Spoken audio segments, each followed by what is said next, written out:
Hello again, it's Professor Hendricks, and I've got behind me binding sites for the Drosophila transcription factor GIANT.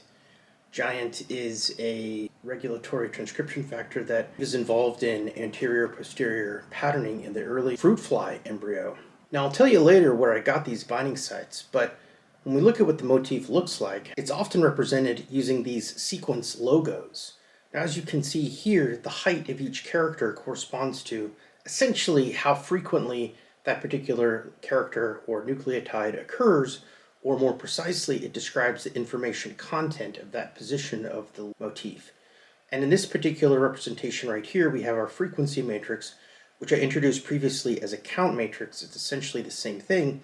We can see that some of these positions have, for example, 54 occurrences of an A at this position, which presumably refers to this particular A right here, and only 6 occurrences of G, giving this small height of the G. Now, how is the height actually defined? What is information content? To understand that, we perhaps want to first look at Shannon entropy. Shannon entropy describes the uncertainty in a particular probabilistic model.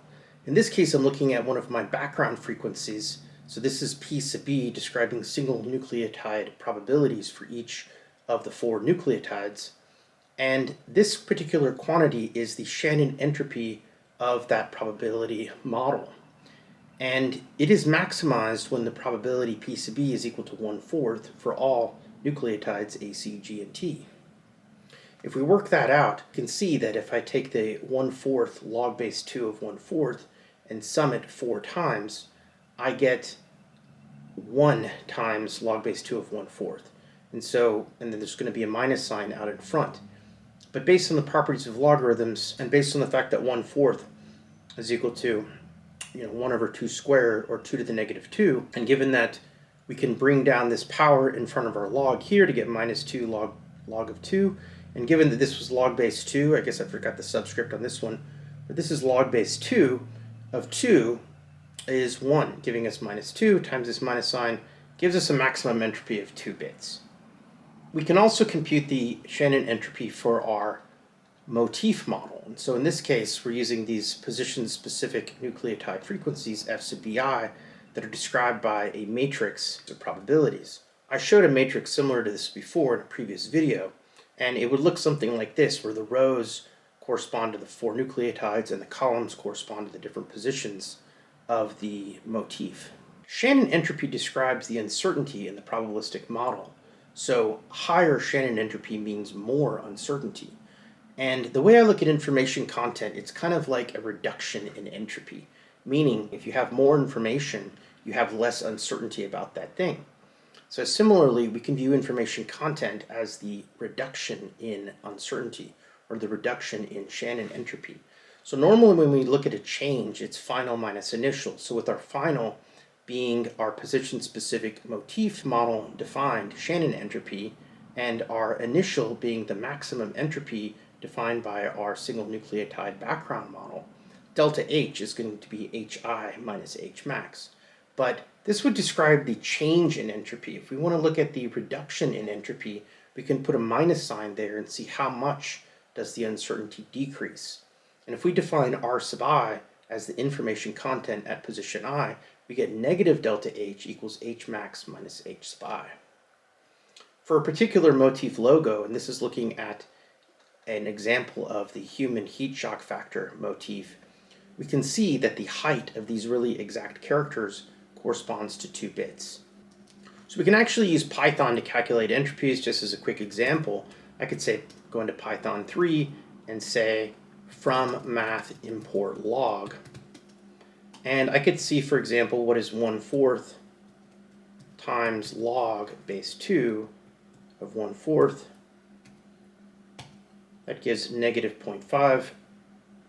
And so my Shannon entropy would be this minus this minus this minus this to have my 4 terms, giving us 2 bits of uncertainty. And if, for example, I knew in my motif that it was, say, 90% chance of being an A, then I might have an expression like this. I might have minus 0.9 times log base 2 of 0.9 minus, and say, for example, if my other ones were, say, 0.03, also 0.03, and then again, but make the last one, say, 0.04 to make them add up, I'd have an uncertainty of, say, 0.062. So the information content at such a position might be something like 2 minus 0.62, giving me 1.38 bits of information. Another way to define information content is with relative entropy, also known as Kullback-Leibler divergence or KL divergence. It's essentially a very similar formula, except it has f sub bi, our motif model, times the log of the likelihood ratio of f sub bi over our background frequencies p sub b. And this is, if you work this out, this ends up being similar to a difference of two Shannon entropies, but both of them will have the f sub bi out in front. And you can work out and show for yourself that this would also have a maximum of 2 bits if we had, for example, the frequency of 100% f sub bi, and then all of our p sub b's are 1/4. Now, going back to those sequences that I showed you at the beginning, we can actually look at these using BioPython. So what I would do is I would say from bio import motifs, and I would say motif equals motifs.create, make sure it's plural motifs for the name of the module, and I would give it a collection of sites. But I actually haven't defined my sites, so actually I'm not going to run that. I'm going to define a list called sites, and I'm going to use seek.io to read in that FASTA file. So I'll say from bio import seek.io, and I'll say sequences equals seek.io.parse, and I'll read in that FASTA file, gt.fasta, and I'll give the file format as FASTA.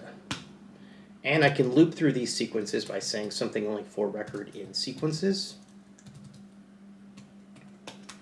and append to my sites list each of the individual sites, which are going to be record.seek, or at least these are each of the individual sequences, which should correspond to binding sites for our particular data set that we have of giant binding sites. And I can create a motif by saying what I said before, motifs.create of my sites. And I can create a sequence logo by doing something like motif.webLogo, provide a file name, an output file name, and a file format.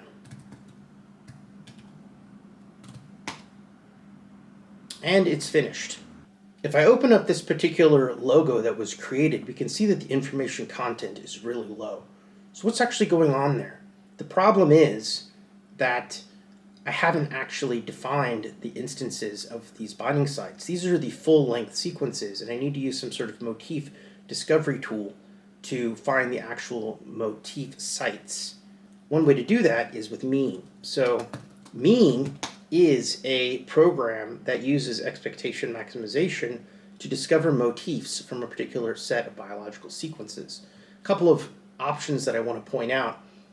I may want to specify that the sequence format is in DNA, since these are DNA sequences. And this right here describes the distribution of motifs -mod.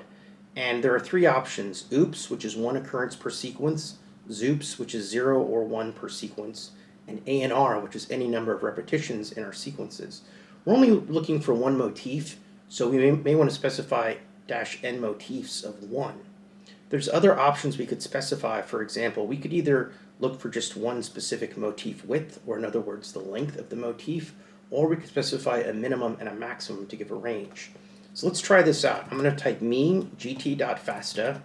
I'm going to specify DNA, and I'm going to specify my mod of OOPS, because I know that these are binding sites for this particular transcription factor, so the motif must be in there. So I'm going to also specify n motifs of 1, and I'm also just going to specify my max width of, say, 12. I know that that particular motif was, I believe, 10 nucleotides long, so this should be more than enough to discover it if it's in there. And I'll just run this and specify an output directory and I'll call it giant. So now it's essentially running, and I can ls or cd into my giant directory that was just created.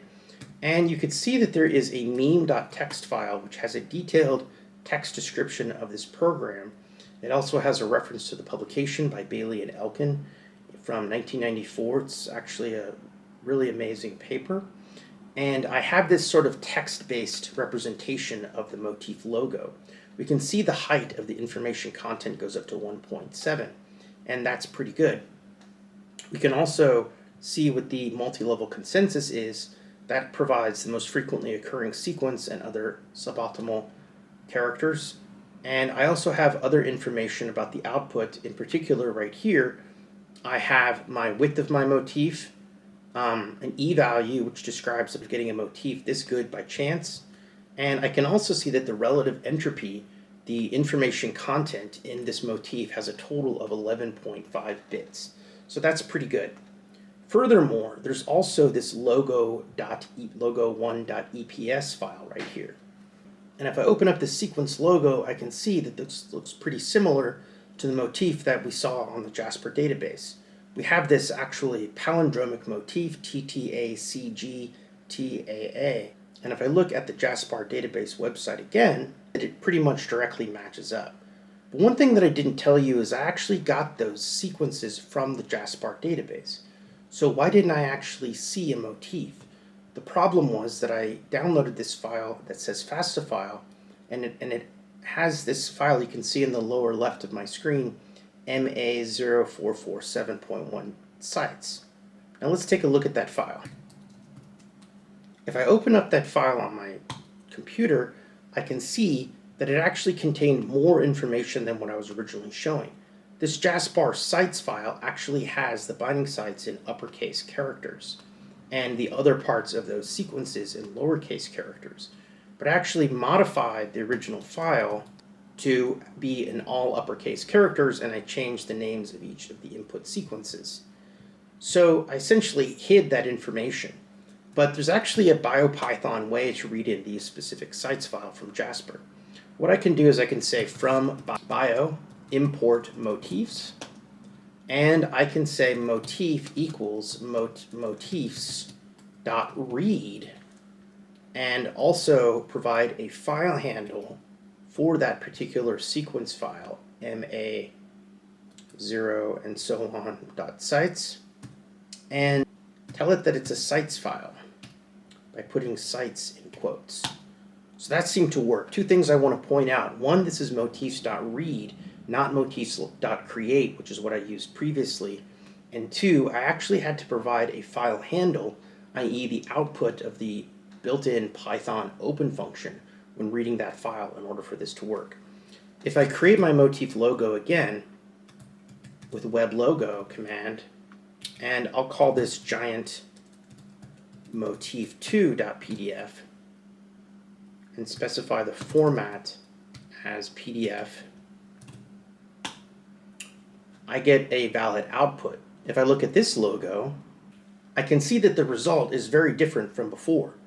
By incorporating the information encoded in that JASPAR sites file, I'm able to see the proper motif, and the information content is much higher. So it actually was able to extract the proper information for that motif. So with that, I'll end this video, and I'll see you next time.